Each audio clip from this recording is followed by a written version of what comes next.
কাশ্মীরে পর্যটকদের উপর বন্দুকধারীদের হামলার ঘটনায় ভারত ও পাকিস্তানের মধ্যে নতুন করে উত্তেজনা দেখা দিয়েছে। এই হামলায় পাকিস্তানের মদত আছে অভিযোগ তুলে গত বুধবার প্রতিবেশী দেশটির নাগরিকদের ভিসা বাতিল সহ 5টি পদক্ষেপ নেয় ভারত। এর জবাবে বৃহস্পতিবার ভারতের নাগরিকদের ভিসা বাতিল, দেশটির সঙ্গে বাণিজ্য স্থগিত, ভারতের উড়োজাহাজের জন্য আকাশসীমা বন্ধ সহ বেশ কয়েকটি পাল্টা পদক্ষেপ নিয়েছে পাকিস্তান। দুই দেশের এমন পাল্টাপাল্টি পদক্ষেপের ফলে প্রশ্ন উঠেছে, তবে কি বেজে গেল ভারত পাকিস্তান যুদ্ধের দামামা? চলুন জেনে নেওয়া যাক আজকের প্রতিবেদনে, এবং আপনাদের সঙ্গে আছে আমি সুস্মিতা।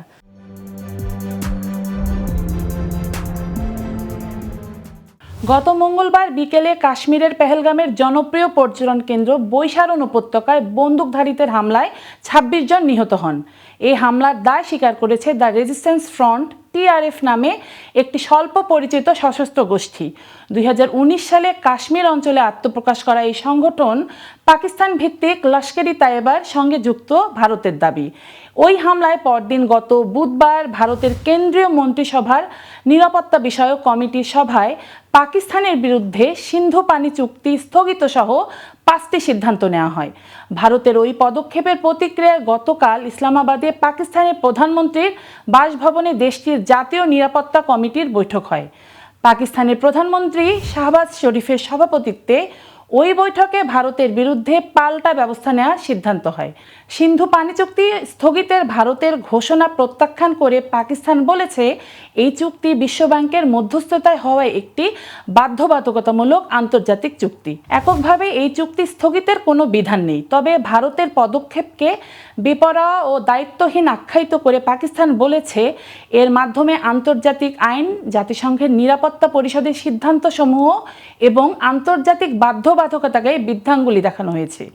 এই অবস্থায় পাকিস্তান ভারতের সঙ্গে সব দ্বিপক্ষীয় চুক্তি স্থগিতের অধিকার প্রয়োগ করবে এবং তা শুধু সিমলা চুক্তি স্থগিতের মধ্যেই সীমাবদ্ধ থাকবে না। ইসলামাবাদ বলেছে, ভারত পাকিস্তানের ভেতরে সন্ত্রাসবাদ উস্কে দেওয়া ও আন্তঃসীমান্ত হত্যা বন্ধ না করা পর্যন্ত এবং আন্তর্জাতিক আইন ও কাশ্মীর নিয়ে জাতিসংঘের প্রস্তাবসমূহ মেনে না চলা পর্যন্ত দ্বিপক্ষীয় সব চুক্তি স্থগিত থাকবে। পাল্টা ব্যবস্থা হিসেবে ভারতীয় নাগরিকদের দেয়া সব সাক ভিসা বাতিল করেছে পাকিস্তান। এই ভিসার আওতায় পাকিস্তানে অবস্থানরত সব ভারতীয় নাগরিককে 48 ঘন্টার মধ্যে দেশ ছাড়তে নির্দেশ দেওয়া হয়েছে। পাকিস্তান গতকালই ওয়াগা সীমান্ত চৌকি বন্ধ করে দিয়েছে, বলেছে যারা বৈধভাবে এই পথ দিয়ে পাকিস্তানে প্রবেশ করেছেন তারা ফেরত যেতে পারবেন, তবে 30 এপ্রিলের পর এই সুযোগ দেয়া হবে না। এছাড়া ইসলামাবাদে ভারতীয় হাইকমিশনে নিযুক্ত দেশটির প্রতিরক্ষা, নৌ ও বিমান বাহিনীর কর্মকর্তাদের অবাঞ্ছিত ঘোষণা করেছে পাকিস্তান। অবিলম্বে তাদের দেশটি ছাড়তে বলা হয়েছে।